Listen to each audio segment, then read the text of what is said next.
Okay, तो start करते हैं। तो सबसे पहले हम यहाँ पर क्लाइमेट चेंज का मतलब समझते हैं कि क्लाइमेट चेंज बेसिकली क्या होता है।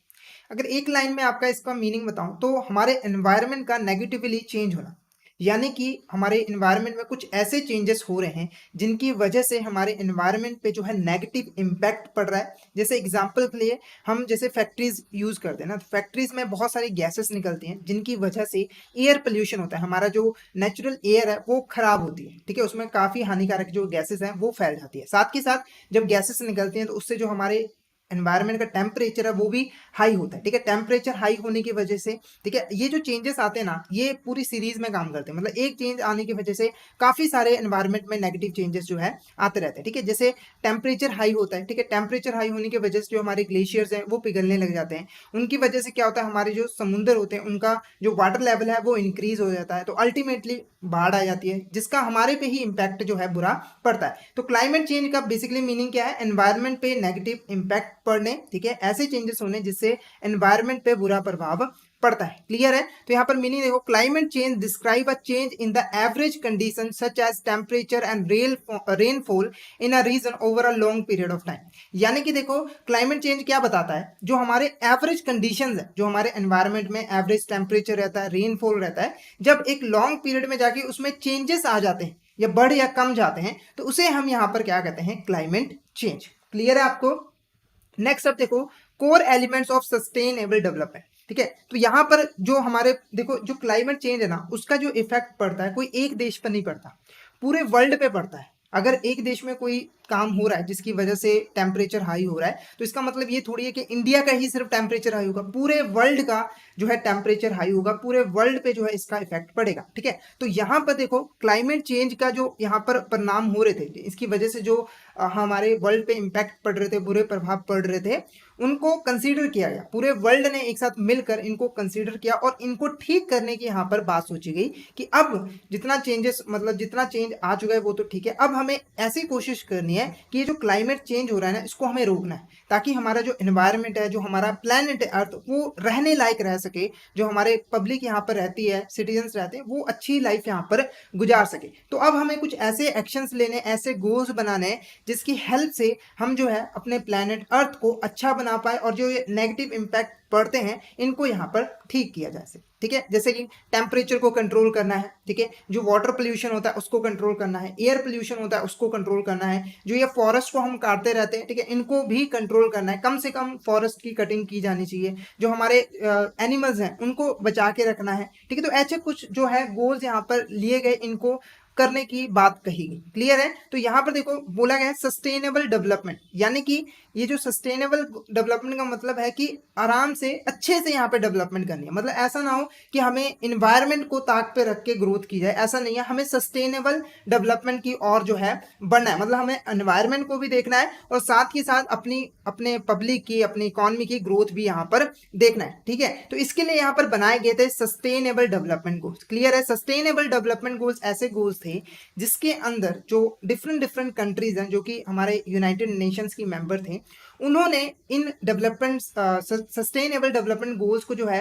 अपनाया था, इस पे एग्री किया था और कहा था कि फ्यूचर में जाके हम इन सस्टेनेबल डेवलपमेंट गोल्स को अचीव करने में पूरी रिस्पॉन्सिबिलिटी निभाएंगे, कंट्रीब्यूट करेंगे। क्लियर है आपको? तो मीनिंग आपको क्लियर है सस्टेनेबल डेवलपमेंट गोल्स का? इसमें बेसिकली फोकस किया गया था क्लाइमेट को ठीक करने में, ठीक है, क्लाइमेट चेंज को रोकने के लिए। ठीक है, तो यहाँ पे देखो sustainable development goals are set of 17 pointer targets. ठीक है, तो सस्टेनेबल डेवलपमेंट गोल्स है उसमें 17 जो है गोल्स दिए गए होते हैं, सॉरी, जिसके ऊपर कंट्रीज को मिलकर जो है काम करना था। क्लियर है? That all the countries which are member of the UN agree to work upon for the better future of the country. ठीक है, तो जो यूएन, यूनाइटेड नेशन, जो कि पूरे वर्ल्ड लेवल पे पीस पे बात करता है, पूरे वर्ल्ड में जो है स्मूथ बना के रखता है, फंक्शनिंग के लिए यहाँ पर पॉलिसीज वगैरह बनाता रहता है कि हमारा वर्ल्ड जो है अच्छे तरीके से परफॉर्म करे, कोई किसी भी तरह की हलचल ना हो। ठीक है, तो ये यूएन के कई सारे जो कंट्रीज होते हैं वो मेंबर होते हैं, तो उन्होंने यहाँ पर इनको एग्री किया, ये जो डॉक्यूमेंट था जिसपे 17 गोल्स लिखे थे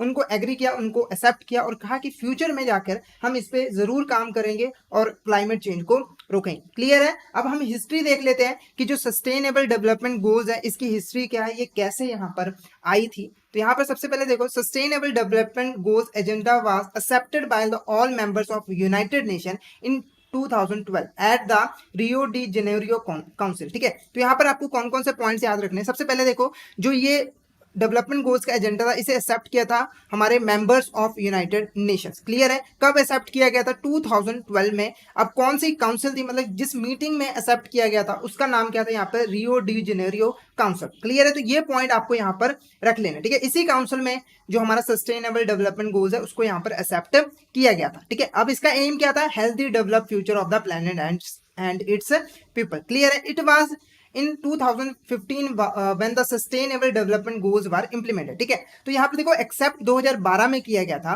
पर इसको इंप्लीमेंट कब किया गया था? फाइनली 2015 में जाकर। तो इस पे एमसीक्यू बन सकता है। ठीक है, अगर एक्सेप्टेंस पूछी गई है तो 2012, अगर इंप्लीमेंट कब पूछा गया, कब से कंट्रीज ने इसको अपने देशों में इंप्लीमेंट किया और काम करना स्टार्ट किया, तो वो हमारा कितना था यहाँ पे? 2015। क्लियर है आपको। अब ये जो प्लान बनाया गया था सस्टेनेबल डेवलपमेंट गोल्स को अचीव करने का, वो हमारा यहाँ पर 15 ईयर प्लान था, मतलब 15 सालों का ये जो है प्लान बनाया गया था। क्लियर है आपको?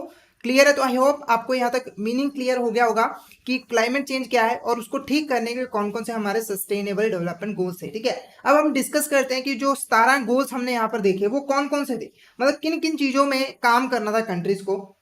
सबसे पहले देखो, नो पॉवर्टी, मतलब कि गरीबी नहीं रहनी चाहिए। हर देश को यहाँ पर मिलकर काम करना है और पूरे वर्ल्ड में से गरीबी को खत्म करना, उसके लिए एम्प्लॉयमेंट जनरेट करनी जरूरी है। ठीक है, उसके बाद देखो जीरो हंगर। जीरो हंगर का मतलब कि पूरे वर्ल्ड में कोई भी पर्सन भूखा नहीं रहना चाहिए, सबको खाना मिलना चाहिए। मतलब इस तरह की पॉलिसीज कंट्रीज बनाएगी जिसकी हेल्प से सभी लोगों को यहाँ पर खाना वगैरह मिल सके, और यहाँ पर पूरे वर्ल्ड की बात की जा रही है, कोई एक स्पेसिफिक कंट्री की नहीं है। नेक्स्ट देखो, गुड हेल्थ एंड वेलबींग, जो हमारी पब्लिक है उसको ऐसी हेल्थ सर्विसेज प्रोवाइड करनी है ताकि उनकी जो हेल्थ है वो अच्छी रहे, उनको जो भी मेडिकल सुविधा चाहिए उनको टाइम पर जो है मिलती रहे, जिससे उनका वेलबींग हो सके, उनको बेनिफिट हो, उनका स्टैंडर्ड ऑफ लिविंग जो है इंक्रीज हो। उसके बाद देखो, क्वालिटी एजुकेशन, जो हमारे पब्लिक है, ठीक है, जो कंट्री है ना उसकी जो पहचान बनती है उसकी पब्लिक से। ठीक है, उनकी पब्लिक कैसी, ठीक है, वेल एजुकेटेड है, पूरा उनके पास स्किल है, उसके ऊपर डिपेंड करता है। तो यहाँ पर बोला गया था कि क्वालिटी एजुकेशन प्रोवाइड करने, जितने भी हमारे पब्लिक है, देश के वासी हैं, उनको क्वालिटी एजुकेशन प्रोवाइड करनी है ताकि उनकी स्किल जो है यहाँ पर इंप्रूव हो सके और वो जो है कंट्रीब्यूट कर सके पूरे कंट्री में। नेक्स्ट देखो क्या है, जेंडर इक्वालिटी लेनी है। कोई भी मेल फीमेल में डिस्क्रिमिनेशन नहीं होना चाहिए, सबको एक बराबर यहाँ पर लेके चलना है, और आप आज तक ये इसको अप्लाई भी कई देशों ने जो है कर दिया है। ठीक है, तो यहाँ पर पूरी इक्वालिटी मेंटेन करके रखनी है, जहां पे भी डिफरेंसेस है उसको यहाँ पर कम करना है, किसी को भी ऊंचा नीवा यहाँ पर नहीं समझना है। नेक्स्ट हो गया clean water and sanitation, clean water provide करना है, ठीक है, और सैनिटेशन, सफाई का पूरा यहाँ पर ध्यान रखना, चाहे वो पानी के केस में हो, चाहे अदर कूड़ा पड़ा रहता है उनको साफ करना, मतलब सफाई पूरी कंट्री में जो है मेंटेन करके रखनी है। नेक्स्ट देखो क्या है, अफोर्डेबल एंड क्लीन एनर्जी। ठीक है, तो ये जो एनर्जी हम यूज करते हैं, कि कोई भी कंट्री एनर्जी यूज करता है तो ऐसी एनर्जी यूज करनी है जो कि क्लीन हो। क्लीन होने का मतलब कि वो जो है हमारे एनवायरमेंट को किसी भी तरीके का नुकसान नहीं पहुंचा रही। क्लियर है, जैसे कि हमारी रिन्यूएबल एनर्जी होती है ना, जो हम हवा से, सोलर प्लांट वगैरह से प्रोड्यूस करते हैं, तो उससे कोई भी गैसेस वगैरह जो है प्रोड्यूस ज्यादा नहीं होती, तो वो हमारी क्या होती है यहाँ पर क्लीन एनर्जी होती है, तो इस पे यहाँ पर ज्यादा ध्यान देना। नेक्स्ट देखो क्या है, decent work and economic growth, यहाँ पर एम्प्लॉयमेंट वगैरह प्रोवाइड करनी है हमारे लोगों को, ठीक है, और इकोनॉमिक ग्रोथ पे भी यहाँ पर ध्यान देना, मतलब ऐसा नहीं कि एनवायरमेंट पे ही पूरा फोकस, इकोनॉमिक ग्रोथ पे भी ध्यान देना। नेक्स्ट देखो, industry innovation and infrastructure, industry को डेवलप करना है, नई नई इनोवेशंस ले आनी है, नई नई टेक्नोलॉजीज यहाँ पर ले आनी है, और जो हमारा इंफ्रास्ट्रक्चर है उसे भी यहाँ पर डेवलप करना है, क्योंकि जो इंफ्रास्ट्रक्चर अगर डेवलप होगा ना तो बाकी सर्विसेज भी प्रोवाइड करनी यहाँ पर इजीली होगी। ठीक है, नेक्स्ट हो गया है रिड्यूस इनइक्वालिटी। ठीक है, अब इसका मतलब क्या हुआ, तो यहाँ पर देखो वर्ल्ड में बहुत ज्यादा इनइक्वालिटीज है, मतलब कि कोई बहुत ज्यादा अमीर है, कोई बहुत ज्यादा यहाँ पर गरीब है। ठीक है, इंडिया में तो खास करके जो इनइक्वालिटीज है वो काफी ज्यादा यहाँ पर है, तो उसको भी यहाँ पर रिड्यूस करना है, जो मनी की रिसोर्सेज की डिस्ट्रीब्यूशन है उसको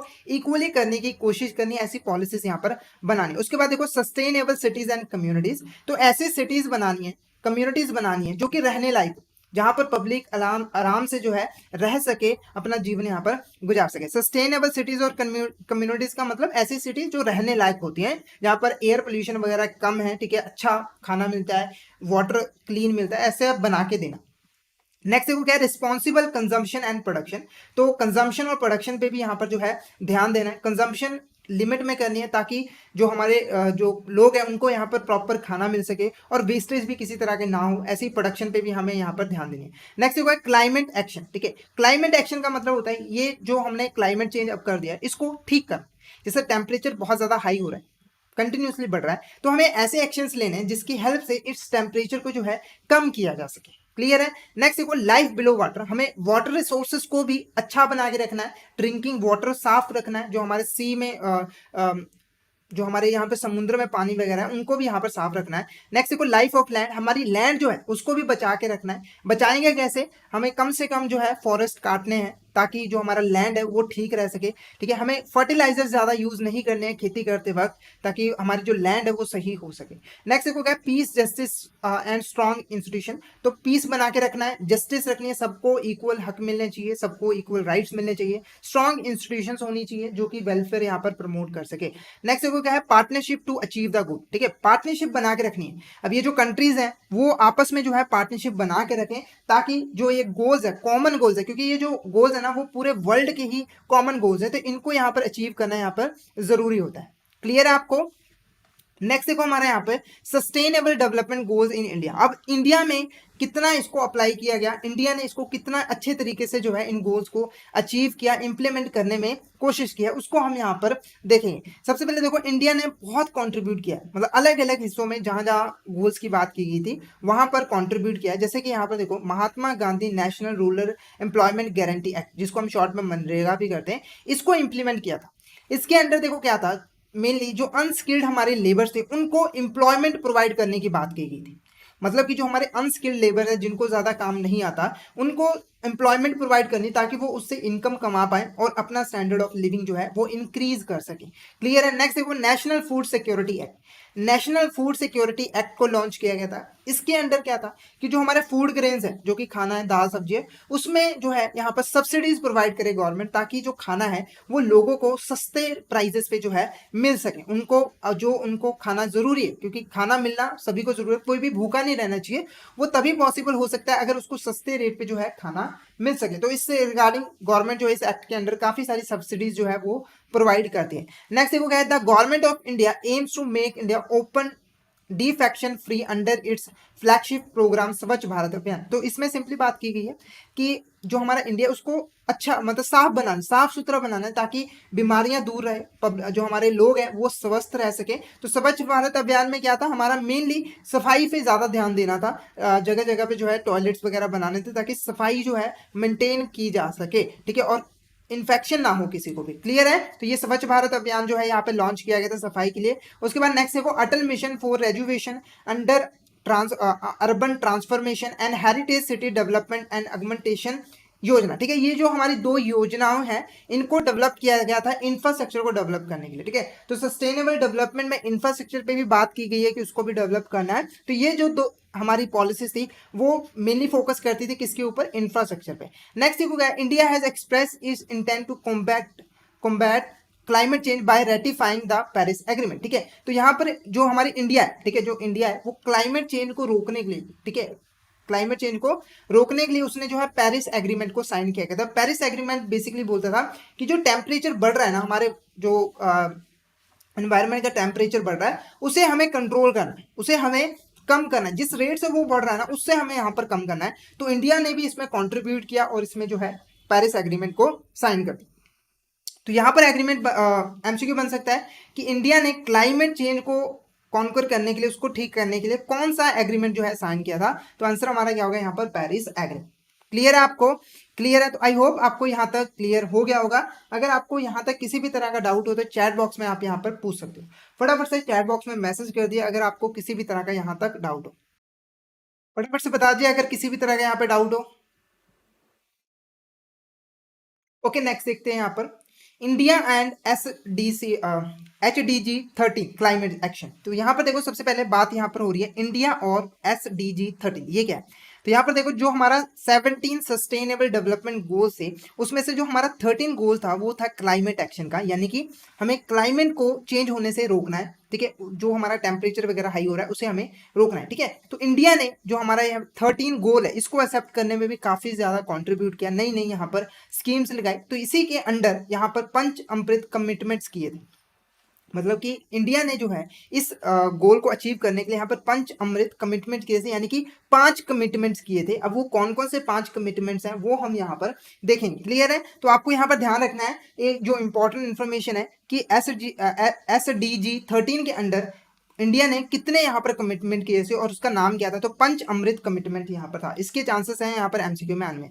अब ये 5 कौन कौन से हमारी कमिटमेंट्स हैं वो भी हम यहाँ पर देख लेते हैं। पहला देखो, first agenda was to raise the non-fossil fuel based energy capacity of the country to 500 GW by 2030। अब यहाँ पर सबसे पहले नॉन फॉसिल फ्यूल का मतलब समझा दूं, ठीक है। Non fossil fuel based energy का मतलब होता है ऐसी एनर्जी जिसको हमने यहाँ पर पेट्रोलियम वगैरह कोल वगैरह को जला के नहीं पैदा किया, क्लियर है आपको। मतलब कि पेट्रोलियम हमारा कोल वगैरह को यूज किए बिना जो हम एनर्जी प्रोड्यूस करते हैं उसे हम यहाँ पर क्या कहते हैं, non fossil fuel based energy, ठीक है। अब ये कौन सी एनर्जी होती है, जो हमारी विंड एनर्जी होती है, जो हम हवा से एनर्जी पैदा करते हैं, ठीक है। जो सोलर एनर्जी होती है वो हमारे non fossil fuel based energy होते हैं, ठीक है। तो इंडिया ने बोला था कि 2030 तक इसको जो है 500 GW तक इसको बढ़ा देंगे 2030 तक, ठीक है। तो आपको यहाँ पर क्या चीज याद रखनी है, यहाँ पर एक ईयर, एक यहाँ पर 500 गीगावाट। नेक्स्ट देखो यहाँ पर achieving the target of net zero emissions by the year 2070, ठीक है। यहाँ पर नेट जीरो एमिशंस का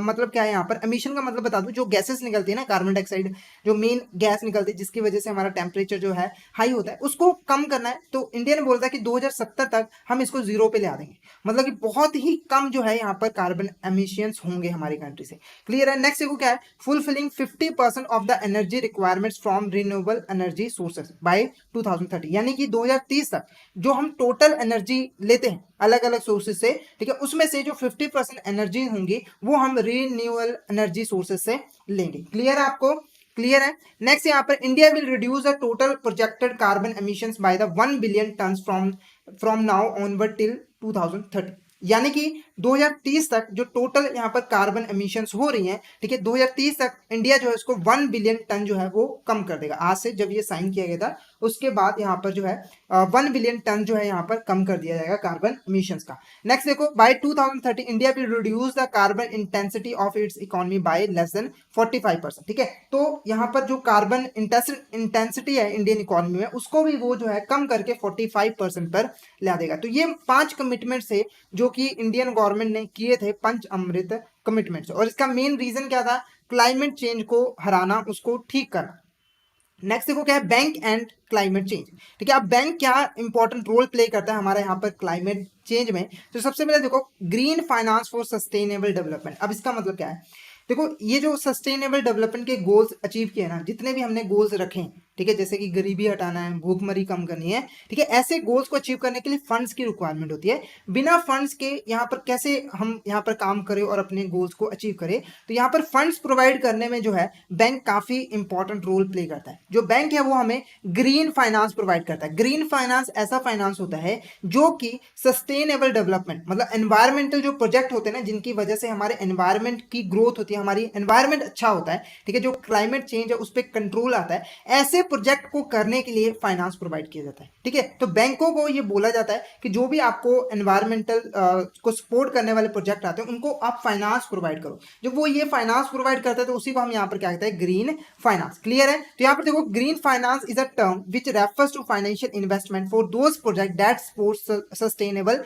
डेवलपमेंट, जो प्रोडक्ट यहाँ पर सस्टेनेबल डेवलपमेंट को सपोर्ट करता है। अब ये कैसे कौन कौन से प्रोजेक्ट हो सकते हैं, सबसे पहले देखो बायोडाइवर्सिटी प्रोटेक्शन है, वाटर सैनिटेशन प्रोजेक्ट हैं, इंडस्ट्रियल पोल्यूशन कंट्रोल प्रोजेक्ट है, इंडस्ट्री के जो पोल्यूशन हो रहा है उसको कंट्रोल करने के लिए जो प्रोजेक्ट हैं, एनर्जी एफिशिएंसी है, क्लाइमेट चेंज अडेप्टेशन है, ठीक है। ऐसे प्रोजेक्ट को जो है यहाँ पर फाइनेंस किया जाता है ग्रीन फाइनेंस के अंदर, क्लियर है आपको।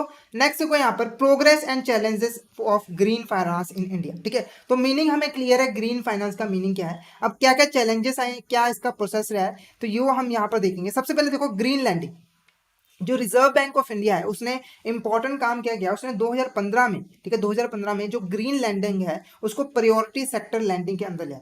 मतलब आरबीआई ने कहा कि जो स्मॉल रिन्यूएबल एनर्जी प्रोजेक्ट होते हैं ना, ठीक है, जो स्मॉल रिन्यूएबल एनर्जी प्रोजेक्ट जो कि एनवायरमेंट को बेनिफिट पहुंचाते हैं, उसको आप जो है प्रायोरिटी सेक्टर मान के उसको लोन दो, ठीक है। मतलब कि गौरव जो हमारी बैंक्स हैं वो अपने लोन का कुछ हिस्सा जो है स्मॉल रिन्यूएबल एनर्जी सेक्टर को देंगे ही। क्लियर आपको? तो ये एक इंपॉर्टेंट स्टेप था हमारा यहाँ पर ग्रीन लैंडिंग के केस में, ठीक है। तो आप लोग को ध्यान रखना है ये स्कीम कब ले आई गई थी हमारे 2015 में, किसने ले आया था, रिजर्व बैंक ऑफ इंडिया में, और किस सेक्टर को इंक्लूड किया था, small renewable energy sector. Clear आपको? नेक्स्ट क्या है, ग्रीन बॉन्ड्स। अब ये ग्रीन बॉन्ड्स क्या होते हैं, तो यहाँ पर देखो जब भी कोई प्रोजेक्ट लॉन्च किया जाता है, ठीक है, जब भी कोई एनवायरनमेंट को कंट्रोल अच्छा करने के लिए प्रोजेक्ट लॉन्च किया जाता है तो उसको जब फंड्स की रिक्वायरमेंट होती है, पहले तो जो हमारी बैंक है वो फंड्स दे देती है, पैसा दे देती है, पर इसके अलावा भी जब और फंड्स की जरूरत पड़ती है तो उस केस में ग्रीन बॉन्ड्स इशू किए जाते हैं, ठीक है। ग्रीन बॉन्ड्स कौन इशू करती है, गवर्नमेंट इशू करती है, क्योंकि गवर्नमेंट ज़्यादा इंपॉर्टेंट रोल प्ले करती है जब भी एनवायरनमेंट रिलेटेड काम आता है। कॉर्पोरेट सेक्टर भी काफ़ी यहाँ पे रोल प्ले करता है, तो इसीलिए जो हमारा कॉर्पोरेट सेक्टर है और जो गवर्नमेंट सेक्टर है वो दोनों जो है ग्रीन बॉन्ड्स को इशू करते हैं, ताकि उससे जो पैसा आए उससे वो एनवायरनमेंट को ठीक करने वाले प्रोजेक्ट को फाइनेंस कर पाए और प्रोजेक्ट की वजह से हमारी एनवायरनमेंट की ग्रोथ हो, हमारा जो क्लाइमेट चेंज है वो कंट्रोल। क्लियर है? तो green bonds are issued by sovereign entity. Sovereign entity मतलब हमारी गवर्नमेंट जो कि पूरे देश की कंट्रोल करती है, पूरे देश को कंट्रोल करती है, एंड कॉर्पोरेट्स, ठीक है, जो कॉर्पोरेट्स हैं, ठीक है, वो यहाँ पर इशू करते हैं। क्लियर है आपको? तो इसके ऊपर एमसीक्यू बन सकता है कि ग्रीन बॉन्ड्स को बेसिकली इशू कौन करते हैं। तो आपको यहाँ पर ध्यान रखना है कि ग्रीन बॉन्ड्स को सॉवरेन यानी कि गवर्नमेंट और हमारी जो यहाँ पर कॉर्पोरेट सेक्टर है वो भी यहाँ पर जो है रिड्यूस करता है, इशू करता है। क्लियर आपको? क्लियर है? तो ये हमारा पॉइंट था यहाँ पर climate change and sustainable development goals. तो आई होप आपको यहाँ तक क्लियर हो गया होगा कि क्लाइमेट चेंज क्या है और सस्टेनेबल डेवलपमेंट गोल्स कौन कौन से हैं हमारे, ठीक है। तो अगर आपको यहाँ तक किसी भी तरह का डाउट हो तो आप जो है चैट बॉक्स में पूछ सकते हो, फटाफट से चैट बॉक्स में कमेंट कर दीजिए अगर किसी भी तरह के यहाँ तक आपको डाउट, फटाफट से बता दीजिए।